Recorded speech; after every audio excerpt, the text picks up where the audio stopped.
আসলে আমরা অনেকেই কক্সবাজারে গিয়েছি এবং কক্সবাজার সম্পর্কে আমাদের অনেক ভালো একটা ধারণা সবারই আছে। আমি আপনাদেরকে আজকে নিয়ে যাব সেই কক্সবাজারের ইনানি বিচে। তো ইনানি বিচে আপনি যদি খুব অল্প টাকার মধ্যে যেতে চান তাহলে এই আপনার কলাতলি মোড় থেকে আপনি সিএনজিতে যেতে পারবেন। অর্থাৎ আপনি যদি লোকাল যান তাও ১০০ টাকা করে ভাড়া লাগবে একেকজন। আর যদি আপনি অনেকে যান তাহলে এখান থেকে খুব অল্প টাকার মধ্যে আপনি সিএনজি রিজার্ভ করতে পারবেন। আর যদি গ্রুপ ট্যুরে যান, অনেক লোক যান, তাহলে অবশ্যই চাঁদের গাড়িগুলো আপনি রিজার্ভ করবেন। তো আমাদের আসলে ছুটে চলা ইনানি বিচের উদ্দেশ্যে। আর ইনানি বিচ সম্পর্কে ২-৪টা কথা না বললেই আসলে না। ইনানি বিচ হলো এমন একটা বিচ যেখানে আপনার একদমই নিরিবিলি এবং শান্ত একটা পরিবেশ। আসলে সমুদ্রের সৌন্দর্যতা যদি আপনি কখনো উপভোগ করতে যান, তাহলে অবশ্যই কক্সবাজারের এই ইনানি বিচে অবশ্যই যাবেন। কারণ এই ইনানি বিচ এমন একটা জায়গা যেখানে গেলে আপনার মনের যে মানে অতৃপ্ত একটা যে বিষয় থাকে, কক্সবাজারের যে কোলাহলমুক্ত জায়গা, সেই জায়গাটা আপনি এখানে খুঁজে পাবেন। একটা তৃপ্তির জায়গা, যে জায়গায় গেলে আপনার মন শান্ত হয়ে যাবে, আপনি অন্যরকম একটা ফিলিংস অনুভব করবেন এবং এখানে গিয়ে আপনি যদি চোখ বুজে একবার সমুদ্রের গর্জন বা সমুদ্রের মানে সমুদ্রকে অনুভব করেন বা সমুদ্রকে সেই যে একটা সমুদ্রের যে ঢেউয়ের যে অরিজিনাল ফিলটা, সেটা আপনি ইনানি বিচে পাবেন। তো ইনানি বিচে আপনি চাইলে এখানে অল্প টাকায় অনেক হোটেলও পাওয়া যায়, এখানে অনেক রিসোর্ট আছে, সেখানে আপনি চাইলে থাকতে পারবেন যদি কখনো রাত যাপন করতে চান। আর যদি রাত যাপন না করতে চান তাহলে আপনি কক্সবাজার শহর থেকে কলাতলি মোড় থেকে অ্যাভেলেবেল গাড়ি পাবেন এবং গাড়িতে করে আপনি ইনানি বিচে চলে যেতে পারবেন। এটা একটা খুব ভালো ওয়ে। এই ইনানি বিচের আরেকটা ইতিহাসটাও আমি একটু বলে নিই আপনাদেরকে। আমি চেষ্টা করি সবসময় আপনাদেরকে প্রতিটা জায়গার ইতিহাসটাকে তুলে ধরার।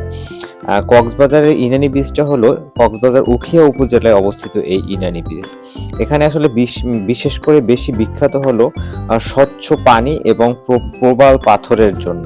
অর্থাৎ এখানে যে পাথরগুলো আছে সেই পাথরগুলোর জন্য এই জায়গাটা খুবই বিখ্যাত এবং হলো এখানে পানিটা অনেকটাই স্বচ্ছ। কক্সবাজারের মতো ঘোলাটে বা অন্যরকম না। এটার বিশেষত্ব আর কি।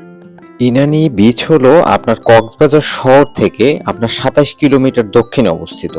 অর্থাৎ আপনার যদি কক্সবাজার শহর থেকে যেতে চান তাহলে এখানে ২৭ কিলোমিটার আপনাকে দক্ষিণে হয় সিএনজি বা চাঁদের গাড়ি বা যে কোনো গাড়িতে আপনাকে যেতে হবে আর কি। আর দ্বিতীয়ত হলো এই ইনানি বিচটা হলো ১৮ কিলোমিটার দীর্ঘ একটা সমুদ্র সৈকত, যেখানে আমরা জানি যে এই বিশাল ওয়ার্ল্ডের সবচেয়ে বড় সমুদ্র সৈকত হলো কক্সবাজার। আর এই কক্সবাজারেরই একটা অংশ হলো এই ১৮ কিলোমিটার। তবে এই ১৮ কিলোমিটার মানে সৌন্দর্যে ভরপুর, এতটাই সৌন্দর্যে ভরপুর যেটা আপনি এখানে গেলে আপনি অবশ্যই ফিল করবেন। আর যদি আপনি কখনো এখানে যান তাহলে অবশ্যই এই জায়গাটার আপনি মায়ায় পড়ে যাবেন। এটা এতটাই সুন্দর, এতটাই সুন্দর। আর এই জায়গাটা সবচেয়ে বড় বিখ্যাত হলো আপনার পাথরগুলোর জন্য, আর হলো স্বচ্ছ পানি। যেখানে হলো পাথরগুলো আপনি যখনই পানি কমে যাবে অর্থাৎ ভাটার সময় পানি যখন নেমে যায় তখন এই পাথরগুলো খুব সহজে দেখা যায় এবং খুব স্বচ্ছভাবে উপভোগ করা যায় এই পাথরগুলোকে। আর এই জায়গার পানিটা এতটাই স্বচ্ছ যে মাটির নিচের অনেক পাথরগুলো উপর থেকেই আপনি দেখতে পাবেন। আর এই জায়গার বিশেষ ঐতিহ্য হলো এখানে রাখাইন সম্প্রদায়রা থাকে এবং তাদের একটা আঞ্চলিকতা আছে এবং তাদের কিছু আঞ্চলিক কিছু নিজেদের কিছু নিদর্শন আছে, সেগুলো নিয়েই তারা আসলে এখানে থাকে আর কি। এবং শান্তিপ্রিয় এবং শান্তিময় একটা জায়গা। আর এখানে আরো একটা বিষয় হলো মৎস্যজীবী। এই যে আপনি নৌকাগুলো দেখতে পাচ্ছেন বা এই যে জাহাজ ট্রলারগুলো দেখতে পাচ্ছেন, এই ট্রলারগুলো সাধারণত মাছ ধরার জন্য ব্যবহার করা হয় এবং মৎস্যজীবীরা এখানে একটা মানে শান্তিপূর্ণ মাছ ধরার একটা প্রক্রিয়া এখানে সবসময় চলতে থাকে। আর এই জায়গাতে সবচেয়ে বেশি ঢেউ থাকে হলো বর্ষাকালের টাইমটায়। তো বর্ষাকালটা আবার একটু রিস্কিও আছে। আর টুরিস্ট টাইমের জন্য সবচেয়ে বেস্ট হলো আপনার শীতকাল অর্থাৎ প্রেজেন্ট টাইম, বর্তমান সময়টা। আর বর্ষাকালটাও সুন্দর। বর্ষাকালের যে সমুদ্রের ঢেউয়ের যে গর্জন, সেটা আপনাকে মানে কিছুটা ভয়েরও কারণ হবে। এখনের সময় যে ঢেউগুলো সেগুলো যতটা স্মুথ, যতটা সুন্দর, যতটা মানে রোমাঞ্চকর, কিন্তু বর্ষার সময় ঢেউটা আসলে এতটা রোমাঞ্চকর বা এতটা সুন্দর থাকে না। তখন অনেকটা গভীর থাকে, অনেকটা গম্ভীর থাকে, অনেকটা ভয়ঙ্করও থাকে। তো এইজন্য আপনি যদি কখনো এই ভয়ঙ্কর গর্জন বা ভয়ঙ্কর সমুদ্রের গর্জন দেখতে চান তাহলে অবশ্যই আপনি বর্ষার সময় একবার গিয়ে উপভোগ করে দেখতে পারবেন। আমার একবার সৌভাগ্যক্রমে বর্ষার সময় যাওয়ার সৌভাগ্য হয়েছিল। এটা অনেক আগে, প্রায় ২০১৪-১৫ সালের দিকে। তখন আমি আসলে আমার এই চ্যানেলটা স্টার্টও করিনি। তো যাক, আপনাদের সাথে এখন আবার নতুন করে শুরু করা। আর এখন আপনাদের আসলে আমি এই ফিলটা নেওয়ার জন্য আমি এখানে আমি মিউজিক সেট করিনি। জাস্ট আপনারা সমুদ্রের যে সাউন্ড বা সমুদ্রের যে ন্যাচারাল একটা যে মিউজিক, ন্যাচারাল যে একটা মানে বিষয় সেটা আপনি উপভোগ করানোর জন্য। আর এখানে গেলে আপনি অনেক কিছু নিদর্শন পাবেন। এই যে ঘোড়াগুলো দেখতে পাচ্ছেন, এই ঘোড়াগুলোই আপনি চাইলে চড়তে পারবেন। এখানে ঘন্টায় মানে ১ ঘন্টা ১.৫ ঘন্টার জন্য আপনি এই জায়গাটায় ঘুরতে পারবেন এবং ১ম এ আপনারা কিছু গাড়ি দেখেছেন, সেই গাড়িগুলোতে চাইলে আপনি এখানে ঘুরতে পারবেন। তো এখানে আসলে সময় কাটানোর জন্য আসলে অনেক অনেক রাস্তা আপনার জন্য এখানে আছে। এই যে গাড়িটা দেখতে পাচ্ছেন চলে গেল, এই গাড়িটায় আপনি চাইলে এখানে ১ ঘন্টা ২ ঘন্টা আপনি এখানে থাকতে পারবেন। যদি মনে হয় যে এদের সাথে ঘুরবেন, আপনাকে ঘুরিয়ে এই পুরো সমুদ্রটা বা পুরা সমুদ্রের যে সাইডটা অর্থাৎ এই যে সাইডগুলো আপনাকে দেখাবে। এটাও আপনার জন্য অবশ্যই একটা অন্যরকম একটা ফিল বা অন্যরকম একটা অনুভব করে দিবে। সবচেয়ে বেস্ট হলো আপনার ইনানি বিচের সবচেয়ে বড় সৌন্দর্যতা যেটা, সেটা হলো নীরবতা। অর্থাৎ একটা জিনিসকে আপনি যদি অনুভব করতে চান, সেটা আপনি যেকোনো বিষয় হোক। আপনি যদি কখনো গান শুনতে চান, তখন আপনি দেখবেন কোলাহলের মধ্যে গান শুনলে আপনি কিরকম ফিল পাবেন, আর একটা নিরিবিলি শান্ত পরিবেশে আপনি গান শুনলে কিরকম ফিল পাবেন, সেটা আপনি নিজেকে একবার নিজে ট্রাই করে দেখবেন বাসাতেই। তাহলে বুঝতে পারবেন। তো আমরা আসলে সমুদ্রে যাই শান্তির জন্য, নিজেদেরকে রিফ্রেশ করার জন্য, নিজেদেরকে ভালো রাখার জন্য। সেখানে যদি আপনি মনে করেন কখনো যে আপনি একদম নিজেকে ওরকম একটা শান্ত পরিবেশে নিজেকে কিছু সময় দিবেন সমুদ্রের সাথে। এ সময় আপনার থাক না, আপনার সমুদ্রই আপনার বন্ধু হিসেবে কাজ করুক বা আপনার ফ্রেন্ডরা, আপনার ফ্যামিলির লোক থাকুক। কিন্তু বাহিরে যখন কোলাহলের অনেক লোকজন থাকবে, তখন কিন্তু আপনার এই ট্যুরটা অতটা কমফোর্টেবল হবে না। তখন আপনার কাছে খারাপ লাগবে।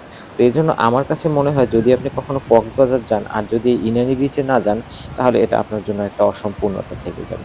তাই আমি সবসময় এটাই আপনাদেরকে বলে দিচ্ছি যে যদি কখনো কক্সবাজারে যান, তাহলে অবশ্যই ইনানিতে ঘুরে আসবেন। ইনানি আপনার কাছে অবশ্যই বেস্ট একটা অপশন হবে, বেস্ট একটা কমফোর্টেবল জোন হবেন। আরেকটা বিষয় আপনাদেরকে বলে দিচ্ছি, আপনারা যদি কখনো এখানে যান, যদি সম্ভব হয় রাতেও থাকার চেষ্টা করবেন। এখানে অনেক রিসোর্ট আছে, আপনি চাইলে অনলাইন বুকিং করে যেতে পারবেন। আমি চেষ্টা করব ২-১ টা লিঙ্ক আপনাদের দিয়ে দিতে। আরেকটা বিষয় হলো যদি কখনো আপনারা এখানে যান, তো অবশ্যই সমুদ্রের পাড়ে গিয়ে কিছুক্ষণের জন্য চোখ বুজে এই সমুদ্রের ফিল, এই যে আপনার এই যে সমুদ্রের গর্জন, এটা আপনি অনুভব করবেন।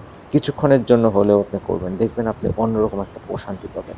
অন্যরকম একটা ভালো লাগা আপনার মধ্যে কাজ করবে, যেটা আপনি তখন ফিল করবেন। এছাড়া আপনি ফিল করতে পারবেন না। এই যে গর্জনটা দিচ্ছে না, এটা আসলে মনের শান্তি, এটা মনের তৃপ্তি, এটা মনে আপনার যে হৃদয়ের স্পন্দনগুলোকে স্পর্শ করবে প্রতিটা এই সমুদ্রের সাউন্ড। তো এজন্য আমি বলব যদি কখনো সুযোগ হয় এরকম একটা নিরিবিল পরিবেশে গিয়ে আপনি নিজেকে একটু সময় কাটাবেন, নিজেকে সময় দিবেন, নিজে ভালো থাকবেন। আমি কিন্তু সবসময় প্রতিটা ভিডিওতেই বলি যে নিজেকে সময় দেবেন সর্বোচ্চ সময়। কারণ আপনি যদি ভালো থাকেন তাহলেই আপনি সবাইকে ভালো রাখতে পারবেন। এটা কিন্তু আমি সব ভিডিওতেই মেক্সিমাম বলি। আর নিজের দিকে অবশ্যই প্রচুর খেয়াল রাখতে হবে। নিজেকে ভালো রাখতে হবে, এটাও আরেকটা বিষয় কিন্তু। কারণ নিজে যদি আপনি ভালো না থাকেন তাহলে কিন্তু আপনি কখনো কাউকে ভালো রাখতে পারবেন না। আর আরেকটা বিষয় হলো ইনানি বিচের আরেকটা সৌন্দর্যতা আছে। সেই দিকেও আমি আরেকটু করে আগাচ্ছি। এটাও আপনাদের অন্যরকম একটা ফিলিংস দিবে। এখানে যে আসলে মাছ ধরা নৌকোগুলো আছে বা মাছ ধরার ট্রলারগুলো আছে, এগুলো একটু অন্যরকম। এগুলো দেখতে অন্যরকম সুন্দর। মানে এটা আসলে আপনাকে ফিল করতে হলে অবশ্যই আপনাকে ইনানি যেতে হবে। এই যে মাছ ধরার ট্রলারগুলো দেখতে পাচ্ছেন, এগুলো কিন্তু আপনি কখনোই কক্সবাজারের এখানে পাবেন না, বা কক্সবাজারে এরকম এত সুন্দর নৌকা বা এত সুন্দর ট্রলারগুলো আপনি কিন্তু আপনার ওখানে পাবেন না। অর্থাৎ এই মাছ ধরার ট্রলারগুলো শুধু আপনাকে ইনানিতে গিয়ে উপভোগ করতে হবে, এবং ইনানিতে গেলেই আপনি এই মাছ ধরার এই যে ট্রলারগুলো আছে এগুলো আপনি দেখতে পাবেন। এগুলো একটু অন্যরকম। এগুলো কিন্তু আমাদের যে ন্যাচারাল যে ট্রলারগুলো আছে বা আমরা যে ট্রলারগুলো সচরাচর দেখি সেগুলোর মতো না। এগুলো একটু অন্যরকম ডিজাইন এবং অন্যরকম একটু আম অন্যরকমভাবে তৈরি করা। তাই আপনারা কখনো যদি এই ফিলিংসটাও নিতে চান, অর্থাৎ এই যে ফিলটা, এই যে ট্রলারগুলো দেখা বা ট্রলারগুলোর পাশে নিজেকে একটু সময় দেওয়া বা আপনার ছবি তোলা বা আপনি যেকোনোর জন্য নিজেকে একটু উপভোগ করার জন্য এই জায়গাটায় সময় দিতে হলেও আপনাকে কিন্তু ইনানিতে যেতে হবে। আবার ইনানিতে আরেকটা লাক্সারিয়াস হোটেল আছে, সেটাও আপনারা হয়তো জানেন, 5 স্টার হোটেল, যেটা টিউলিপ ছিল আগে, এখন সি পার্ল নামে পরিচিত। তো ওখানেও গিয়ে ওটাও একটু আপনি উপভোগ করতে পারেন ওভারঅল। তো ওভারঅল আমার কাছে ইনানিটা অনেক ভালো লেগেছে। এবং ইনানি আসলেই সুন্দর। ইনানির আসলে সৌন্দর্যতার কোনো শেষ নেই। ইনানি সর্বোচ্চ আমার কাছে বেস্ট কক্সবাজারের মানে টুরিস্ট স্পট হিসেবে আমার কাছে মনে হয়, এবং আমার কাছে মনে হয় যে যদি কখনো রিফ্রেশ চাই, যদি কখনো নিজেকে প্রশান্তির জায়গায় নিতে চাই, তাহলে অবশ্যই আমি ইনানিতে যাব, এবং আপনারাও ইনানিতে যাবেন, ইনানিটা দেখবেন। ইনানি আসলেই বেস্ট। আর আমার চ্যানেলে যদি আপনি নতুন হয়ে থাকেন, অবশ্যই আমার চ্যানেলটা সাবস্ক্রাইব করবেন এবং আমার পাশে থাকবেন। আমি চেষ্টা করব আপনাদেরকে নতুন নতুন ভিডিও দেওয়ার, এবং আমি চেষ্টা করব বাংলাদেশের বিভিন্ন টুরিস্ট পয়েন্টগুলো আপনাদেরকে দেখানোর জন্য সর্বোচ্চ চেষ্টা করব। আর যদি কখনো সুযোগ হয় তাহলে অবশ্যই দেশটাকে ঘুরে দেখবেন, কারণ দেশের প্রতিটা জায়গায়, প্রতিটা পয়েন্টে পয়েন্টে আপনার কিছু এক্সপিরিয়েন্স, কিছু অভিজ্ঞতা, কিছু ভৌগোলিক অবস্থা সম্পর্কে আপনি যখন জানবেন, তখন আপনার নিজের ভালো লাগবে এবং আপনি অনেক কিছু জানতে পারবেন। তাই আমি যেটা বলি যে সবসময়ের জন্য ট্যুর করবেন, নিজেকে ভালো রাখার জন্য হলেও ট্যুর করবেন, নিজেকে ভালো রাখার জন্য হলে বন্ধুদের নিয়ে বের হয়ে যান, না দেখবেন ভালো লাগবে, অবশ্যই ভালো লাগবে। নাহলে আপনি একা বের হয়ে যান, দেখবেন ভালো লাগবে। কারণ মানুষ যখন ঘুরতে যায়, তখন মানুষের মধ্যে একটা অন্যরকম প্রশান্তি কাজ করে, যেটা কিন্তু আসলে সচরাচর আপনি যদি বসে থাকেন বা আপনি যদি বাসায় থাকেন, তাহলে কিন্তু সেটা আপনি পাবেন না। হয়তো আমাদের ফিনান্সিয়াল অনেক সময় অনেক ক্রাইসিস থাকে, কিন্তু একটা বিষয় হলো কি, আপনি যদি ঘোরার ইচ্ছে থাকে, তাহলে আপনি অল্প টাকায় ঘুরে আসতে পারেন। আপনি মাত্র 4,000 5,000 টাকার মধ্যেও আপনি কক্সবাজার থেকে ঘুরে আসতে পারেন কিন্তু। তো সেজন্য আপনি কম বাজেট নিয়ে চলে যান না, সমস্যা নেই।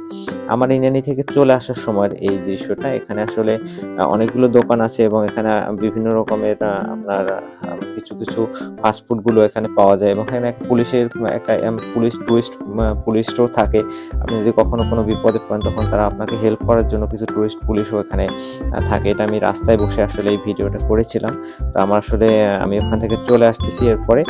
তো যারা আমার সাথে ছিলেন, অবশ্যই আমার সাথে থাকবেন, এবং আপনাদের সবার জন্য শুভকামনা রইল। নেক্সটে আবারও কোনো ভিডিও নিয়ে দেখা হবে। আর আমার চ্যানেলে আবারও বলছি, নতুন যদি হয়ে থাকেন, অবশ্যই চ্যানেলটা সাবস্ক্রাইব করবেন।